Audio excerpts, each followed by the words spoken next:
You are listening to The Wizard, WZRD Chicago 88.3 FM. Left on your radio dial. And right now, sitting in front of me are two artists, and they're part of the show Visions of the Unknown at Morpho Gallery, 5216 North Damon Avenue. You can check out the website, www.morphogallery, MORPHO, gallery.com, or call 773-551-4850 for more information. And we have with us Don Michael Swartzentruber and Danny Mansmith. Don is in from Indiana, and Danny lives locally in Chicago. So we're going to go with the out-of-towner first. Do you want to tell us a little bit about how you made the connection with Morpho Gallery in Chicago? You know, I don't know exactly how we met up, but primarily through the internet, all my work. His eye for art and the different people he had in this group show was a good match. So you've had like about 50 shows, solo shows around the country. Do you hook up a lot of them through the internet? No, not typically. Typically, most of that's done through slides, and things are becoming more digital, and there's a lot more connections being made through the internet. Has the internet and internet technology changed the approach, the traditional approach of sending in slides? It is more and more. Still, curators like to see slides. They typically are viewed as being untouched, where digitally things can be manipulated a little more.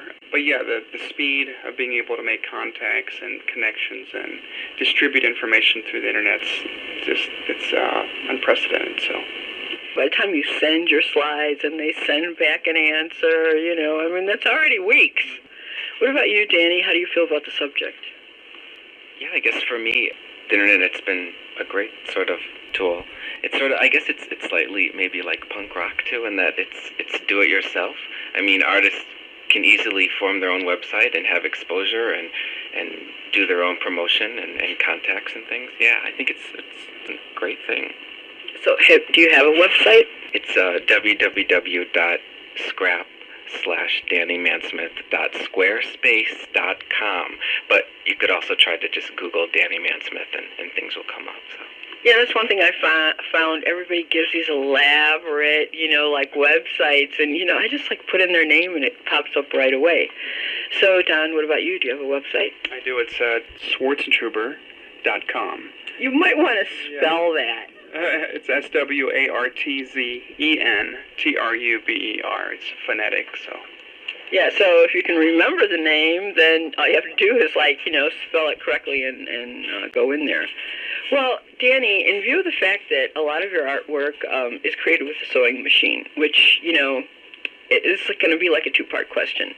A, you're a man, and traditionally people think the sewing machine, like women, either in the mills, in the factories, slaving away, sweat labor, or, traditionally, sewing clothes, it's been like a woman's field, so you're a man. But also, it's a very unconventional means to use to create artwork, and especially in view of this day and age, where the internet, and high technology is easily available to us. You're kind of reverting to an older means of creating. Do you want to comment on all these thousands of questions? Yeah, I don't know, maybe I sort of think, too, maybe I was born in the wrong time. I appreciate things that are well-made and the slower process it takes to do things, and I think a lot of my artwork, it's a lot about the process of it. It's not necessarily, it is about the finished product, but there's sort of a journey that I take and mistakes that happen that help to form the piece, and I guess the sewing machine and sewing and domesticity, I guess, is sort of like big inspirations in my work. In what way? It's just sort of an inspiration, like utilitarian design and like the everyday and the things that surround us on a daily basis is like sort of like parts of my work. And I like to incorporate things like at the end of the day, you have like all these receipts in your bag and stuff, and I sort of like take that out and sort of be resourceful with what you have around you to make something of artwork. The recycle process is important then? When I first started out, or when you first start out trying to do something or make artwork, you don't necessarily have the right tools, and I think that's more inspiring and interesting, to use the things that are just around you that maybe aren't the right tool for the right process and all of that, but just sort of like be resourceful and use what you have. And I think the end result sometimes is much more interesting than having the right tools and the proper equipment. Well, it's also, your artwork is very labor-intensive because, you create things in the back of, I hesitate to call it a painting because it's like a construction with fabric. But there's this elaborate, piece that you've created on the back of the frame that nobody really is going to see unless they buy the artwork or they're personal friends of yours. Of course, that is a bonus to the buyer, they have their own private little artwork that they know about.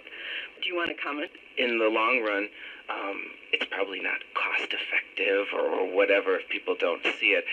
That's not what it's about. It's about the joy that I have making it. And sort of, I think in life, our daily lives now, there's a lot of joy taken from us, and I find that little surprises like that make life much more interesting, and I like to put little things and make sure that detail is a big part to my work, so I enjoy doing that. It's not about, anything else, yeah.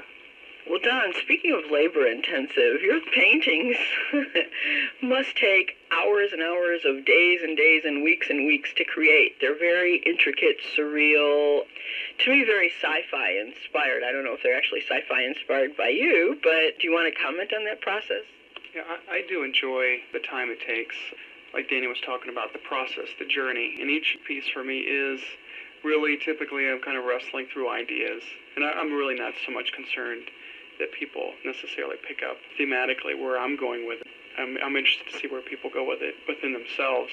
But I get lost in people comment about, do you ever use a big brush? Which I do. I spend most of my time with small brushes.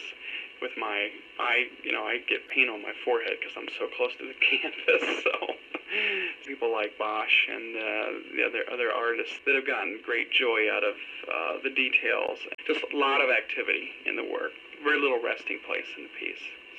Poor vacui. It's the one word I remember from art classes when a canvas is it's not blank anywhere. Yeah. But, and usually you get it in terms of Persian painting, which really just, there's no blank space there. Was that an inspiration for you at all? Pattern and design all kind of fall into it.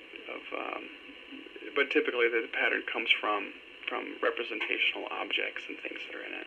So do you read science fiction, and is it an inspiration for you? I read very little fiction, so not really. And if you look at the collection that's there now, what I do is I pick up a certain theme. If you check out my website, you'll see that I pick up a specific theme and then I kind of go with it for a collection of work. This collection is actually from several different groupings. Some of the pieces are kind of religious icons dealing with kind of biblical narratives, but then you can see that it's more like a dreamscape where I kind of go off. I start with an idea and I just kind of float off. Do you see them as 21st century parables at all? Well, I like to think it's relevant to today. I've had people say, do you realize surrealism is over? And I don't really consider maybe magical realism would be closer. But I do like the uninhibited association. I can work with the figures. I've studied under a Disney animator for a couple years and briefly spent time doing some animation. And so the figures I like to distort, I like to play with the figure. I like them to be kind of melodramatic. And then I like narrative, to have a narration that I'm doing, but then it's still very open to interpretation. So. Were your pieces inspired by film then, since you were doing animation? I grew up Mennonite and watch very little television or film. So even for me to go into animation was kind of an irony. Really, most of it's coming out of my head, yeah. Well, that's really interesting. I'm not Mennonite, but I don't watch TV. I don't have a TV at home. It broke one day, and, I just never got around to getting a new one, and that was 20 years ago.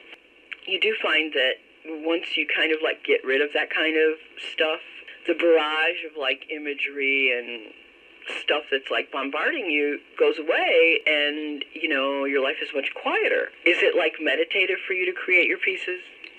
Yeah, I think so. I think it's definitely my religion, in a lot of ways. And no, it brings me solace and peace. My studio is really my sanctum.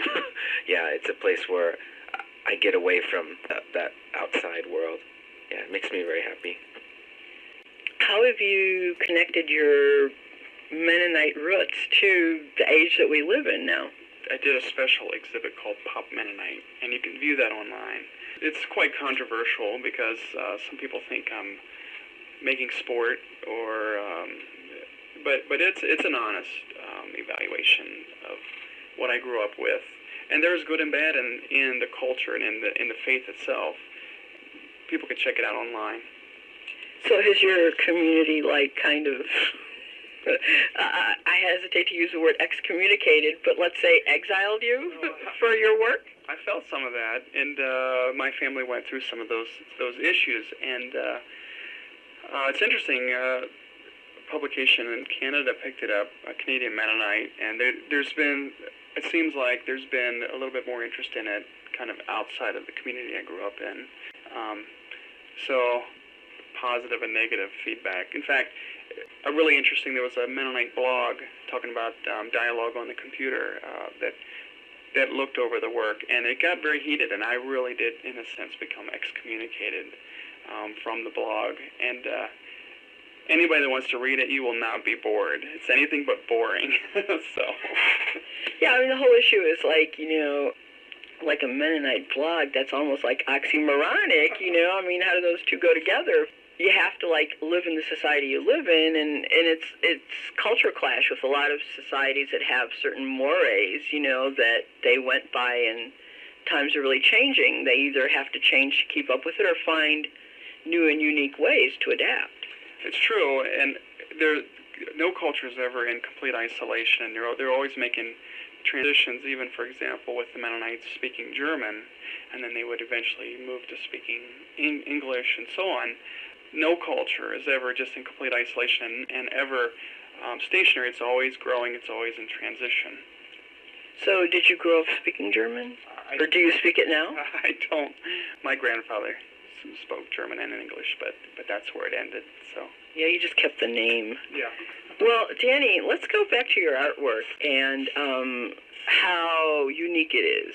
You'll create, we'll go to the more conventional pieces first, that at least have a frame around them, so they kind of look like, quote, paintings in constructions. So you have fabric, and it's sewn around and around and around, and so this cone shape emerges.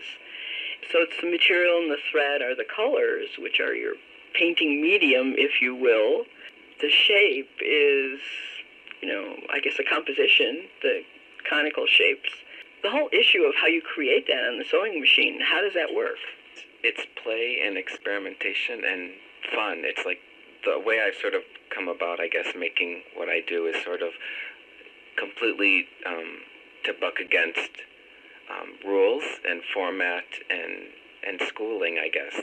I had a really bad experience the first time I tried it. Where did you go to school? The American Academy of Art. I think now that's some sort of other thing in there. It used to just be, I think, a trade school. It was you could take fine art classes and then some illustration classes. You're listening to The Wizard, WZRD Chicago, 88.3 FM. We had to take a little station break there, and we'll continue with our interview now.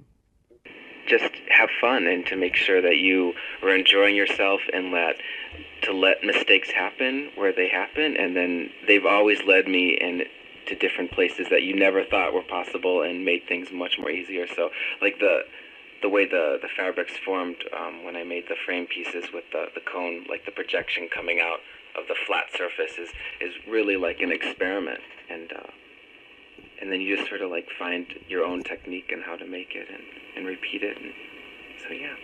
They're kind of mini versions in fabric of pieces Bourgeois did with wood constructions and stuff, and since we had so many exhibits of her work in Chicago and the big retro at the MCA, were you influenced by that at all?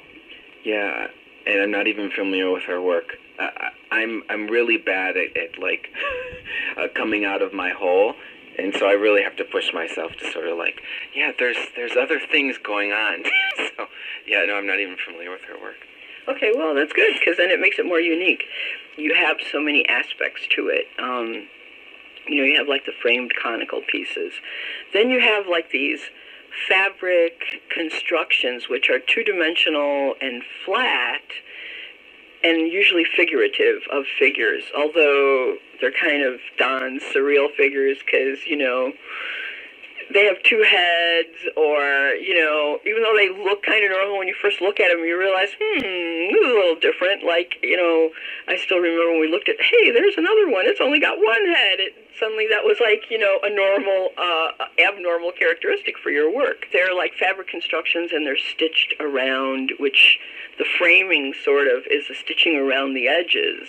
It's sort of experiment and play, but, and I think a lot of time, I think they're about identity. I think it's really important to me to be an individual in the society and to find your own voice and your own ways of being, and not necessarily influenced by what society thinks that, you're supposed to be this at a certain time point in your life and this, and I don't believe in that at all. And so that's why I choose to pick the images of, like, with the two heads or sort of slightly mutant, because they're sort of like icons in my head of, like, being different and setting you one apart from the group. And they're sort of like cameos in my head of just ideas or people that I think I know in my head, I don't know, and then constructing them with my media of paper and fabric.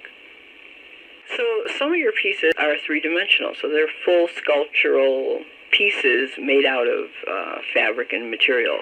And you also use a lot of vintage fabric. Do you want to talk about that a little bit? Since I've been working, a lot of people now have found me, like people who come into my studio and they're like, oh, I've been saving this fabric for, 20 years and I'm never going to do anything with it, so they just give it to me. And so people have been really sweet in that. And it's also about being resourceful. Like if I find something in the garbage, which I'm an avid garbage picker, or friends throw out clothes and I'm like, oh, I could use this because it's a great piece of fabric. So yeah, it's all different sources being used. I also really like the recycle concept of, not wasting things. I used to contribute to a magazine in California called Art Life. It varies over the years. It's an edition between 1 and 200 copies. So each is an individually made artwork. Now, it could be an edition of the same artwork, or it could be like, minor variations. And I used to like to make, paper constructions, but I would work with my printer when I was publishing poetry books, because the printer, like the scraps of paper that they would like cut the edges of were like bookmark size or larger, and it was like really gorgeous, expensive paper in all these different colors. So apart from the fact that I was creating art, I also liked the recycle quality, because if I wasn't making that art, those scraps of really beautiful paper would be totally wasted. Yeah, that's inspiring. Yeah, I love to hear stories like that. Like, it's so funny. People don't even think about what they throw out and like what's in the trash, and like it all sort of comes from my grandma was she was like with a walker, and she was a housekeeper for a family, and when I was young I would go and help her out clean. So it was in an affluent neighborhood, and so after her shift was over, we would walk down the alleys because like the rich people threw out great stuff, and like her home was completely furnished with all garbage finds that she would bring a sofa home and make an interesting slipcover from it. And so like at a young age that was sort of instilled in me to like, it's a resource of like raw materials. Don, do you want to comment on this at all? That's something I've really not found a way to tie that into my studio practice. I devout recycler, but I have tremendous respect for people that have been able to really work with the process of found objects, recycling. It's a wonderful aspect of art making. So. Danny, you are obsessive in terms of using your stitching in your work. To the extent that you even have it on your business card, which, you probably have the most unique business card I've ever seen, which is a work of art in itself. How labor-intensive is your work when you make it? And, say, how long does it take you to make a business card?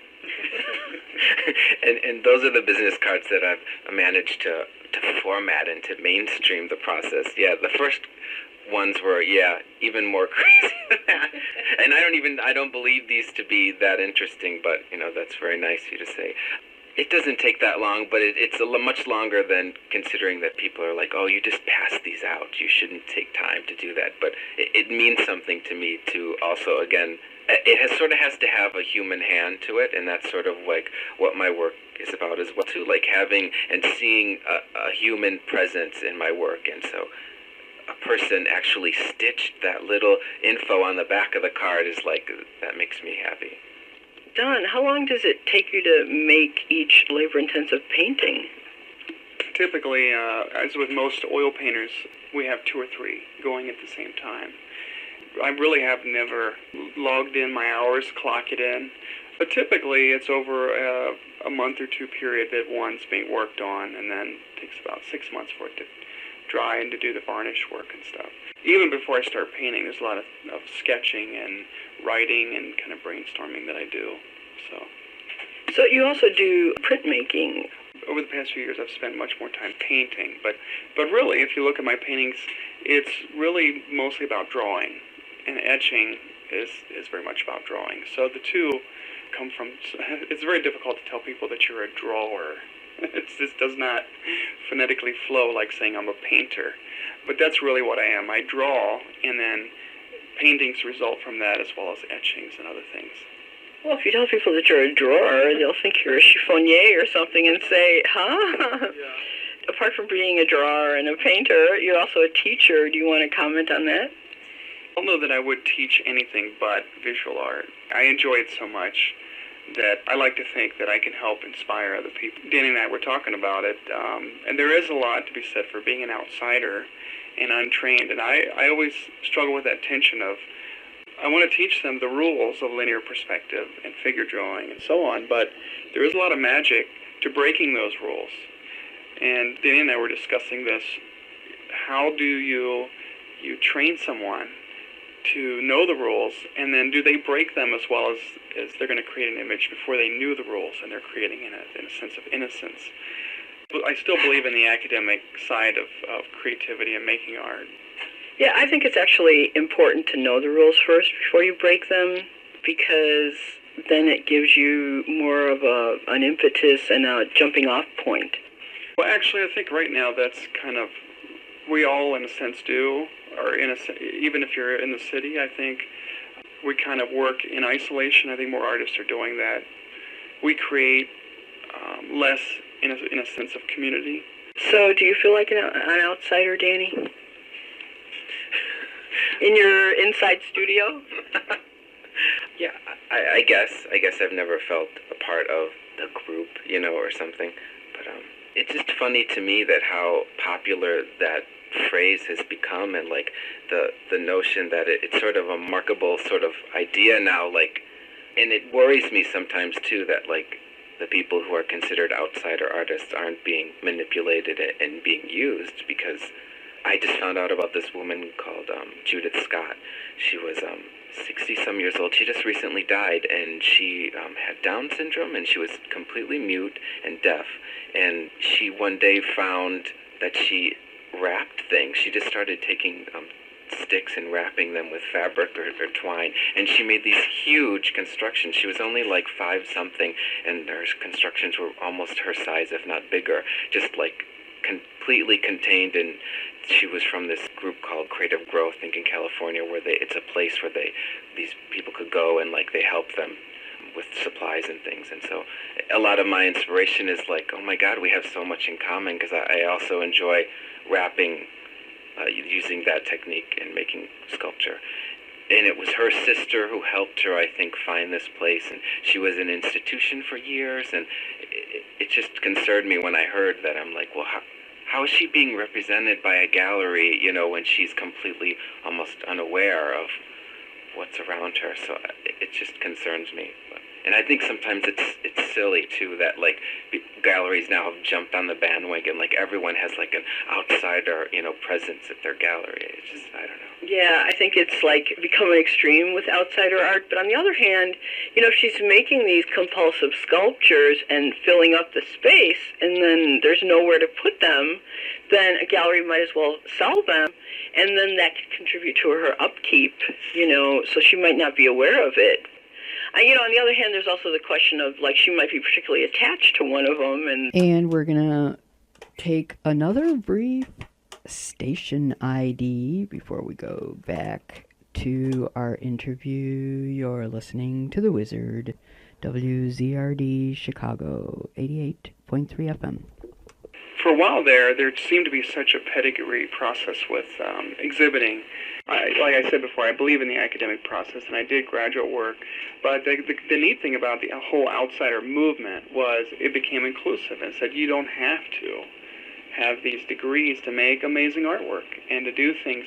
But I agree with Danny, the whole thing of the marketing thing, it's gotten a little crazy. There's some galleries now that just say we only carry outsider art. So now suddenly people with college degrees and graduate work are being discriminated against. So we've gone back to the other direction. So yeah, I mean, it's interesting because, I mean, it started out, outsider artists were in fact people who had some kind of mental disability or form of non-communication, and they were compelled to create art. Or somebody like Grandma Moses, who took up, painting, well, I don't know, she was like 60 or 80 or something, and had no formal training. Like, the no formal training was the key factor. It was just people who were compulsive. And as most artists are, I mean, I think that's true. You're an artist because you have to be. So these people were, despite everything, artists. Yeah, I think the way I would discern between the like folk artists are people that are working with a sense of community.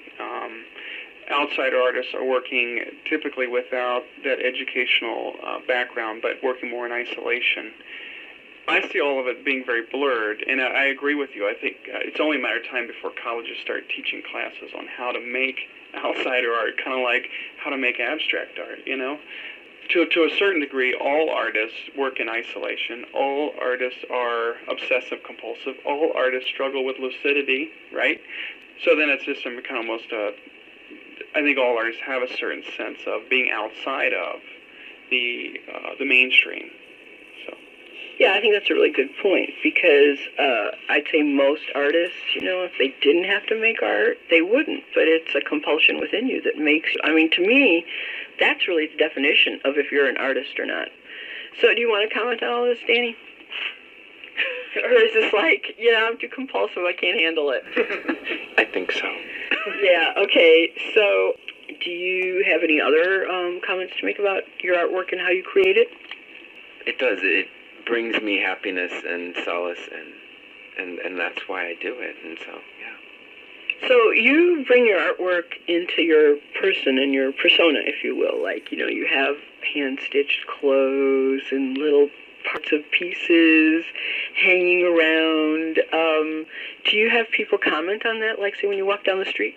It's always been a funny thing. Like, even though Chicago's a big city, I walk down the street and, you hear, faggot, or cars, like, following me down the street, and I've been pulled over with cops thinking that I'm a drug dealer and put on the hood of the car, and I'm looking at them and I'm like, would a drug dealer walk down the street like American flag? It cracks me up, and how people, clothing is so important to us, and completely represents us and tells people, who we are, or it can completely, blur the situation and people can judge you for another reason. There could be a whole other hidden layer, like, a businessman walking down the street with a pair of nylons on, so there you go. I mean... Yeah, well, I think people are threatened when something looks different, so your apparel is different, so that really freaks them out. No, it does, and if women... all my friends who are women, or if I sell a garment or something to a woman, people fawn over them. Oh, this is so beautiful. But if I walk into someplace or down the street, I get ridiculed because I'm a freak. And I think I'm blurring the lines because I'm a male and I'm a man, and I'm blurring my silhouette isn't a T-shirt and a pair of jeans and a ball cap.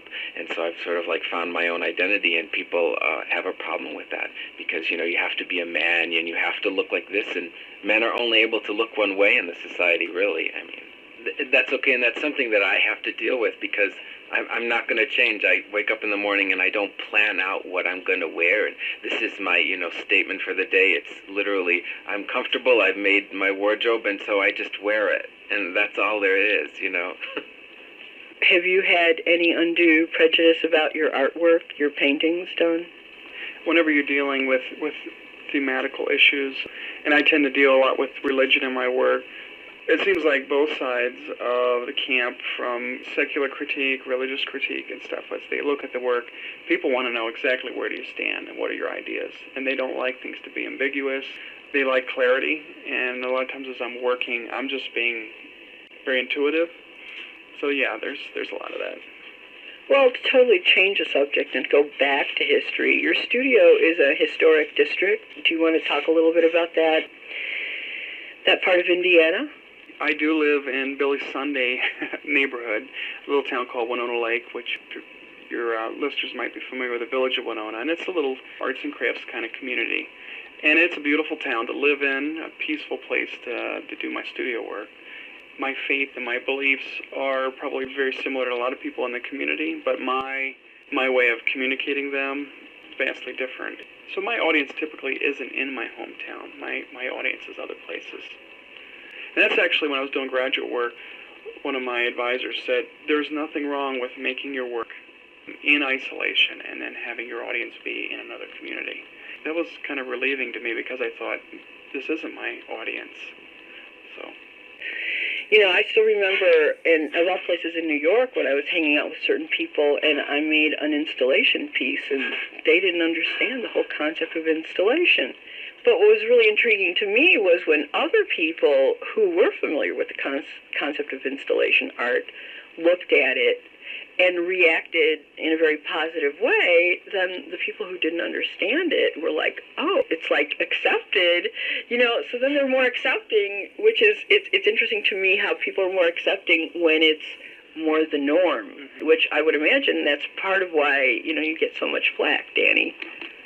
It's true, and I realize that, and I understand it, you know, and so I try to conduct myself in a really almost professional manner when I'm, like, in public, but I do enjoy being nice to people, and that's another thing. I enjoy actually smiling and greeting people and talking to them, and another thing, too, I think this is a blanket statement, but most men are like socially inept. Like, men don't make eye contact, men don't do that sort of stuff, and that, again, cracks me up as well. It's like, so that's another thing. If I'm walking in and I'm saying hi and I'm being friendly, another thing that sets me apart, because men don't do that. Men, like grunt and, look at the floor and walk away. And so it's funny. Yeah, there's no, like, real contact made. But then, on the other hand, like, if you were at a Zen monastery in what you're wearing now, you'd fit right in. No, it's true. Lots of people have stopped me in the past on the L and things and said, so is this religion for you? And I'm like, well, I guess it is. It is my religion. It's my religion. I'm not Buddhist or something, because I have, a bald head, and sometimes I like gis and things to do karate and to wear, but yeah. And I guess I'm also inspired very much by religion and the idea of ritual in your day, and so this is sort of my ritual that I've come to develop. So that all is inspiration to me. It's all part and parcel. Art is your religion, So do you guys have any final words to say about your artwork? Like, if you were going to describe your work to some stranger, Don, how would you describe it? Narrative. For those of you out there that like to write, I have a project right now. It's called the Totem Triptychs. And it is National Poetry Month in April. It is. So basically what it is I've opened up the interpretation of all the triptychs to readers. I've had a good response already of professional writers and writers in London and different places. You look at the triptych and you write your interpretation of the piece, and then it's published. There's actually some literary magazines that are publishing the results, as well as my website. So actually visit the website, look through, there's like 36 different triptychs. If you're a skilled craftsman at writing, take a shot at it. It's Swartzentruber.com. Should I spell it again? Yes. Okay, it's SWARTZENTRUBER.com. Danny, do you want to give us your website again? www.scrap/DannyMansmith.squarespace.com. But you could also just Google my name, too, and you could find a link. Danny Mansmith. Well, thank you, Danny, and thank you, Don Michael Swartzentruber, which is a mouthful to say. Both of you on exhibit at Morpho Gallery, MORPHO, and the website is morphogallery.com. The exhibit runs through May 8th. If you want more information, call 773-551-4850. Morpho Gallery is located at 5216 North Damon Avenue. Danny Mansmith and Don Michael Swartzentruber are both in the exhibit Visions of the Unknown.